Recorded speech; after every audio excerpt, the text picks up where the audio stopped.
my whole focus was service.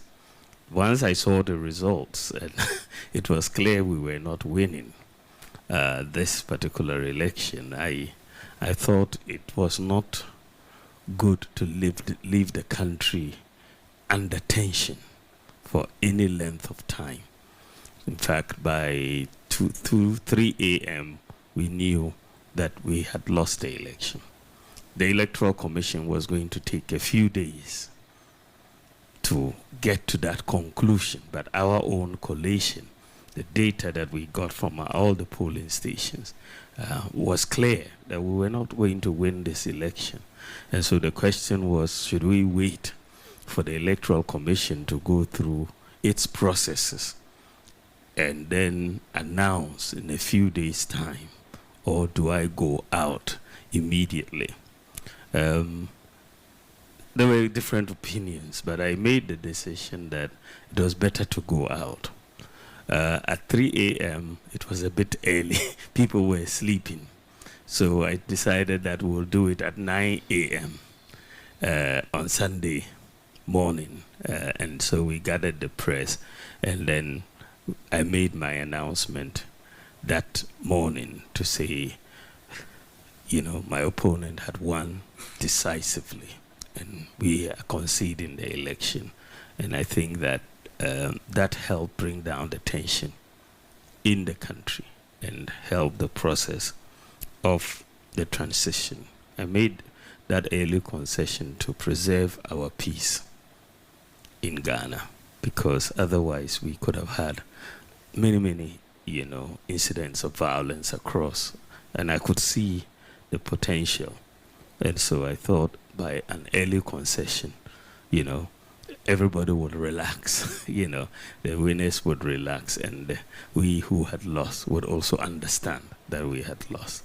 So that was it. And it was also very important that our democracy should be respected. The democracy is about respecting the will of the people. You may think you are right, but the people may express a different view. And so once the people say, this is what we want, that is it. It's no ifs or buts. You accept the will of the people. And that is it. So for me, it was very simple, because the people had expressed their views by voting in one direction, and we had to accept it. There was no other issue around that particular expression. Then, you know, I was also very concerned about the economy,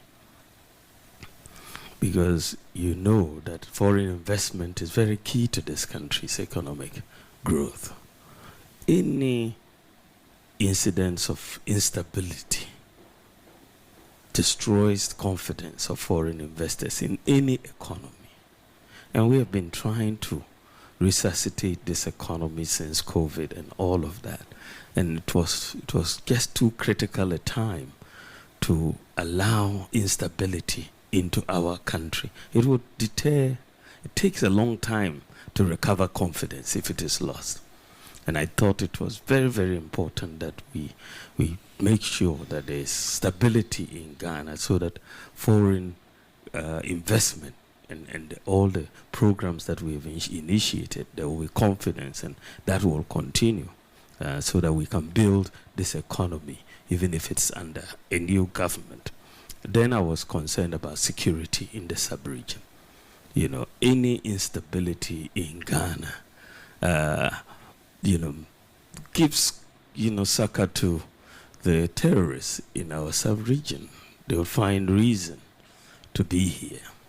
And so it was very, very important, for the sake of the security of Ghana, to really emphasize and prioritize our stability and peace here.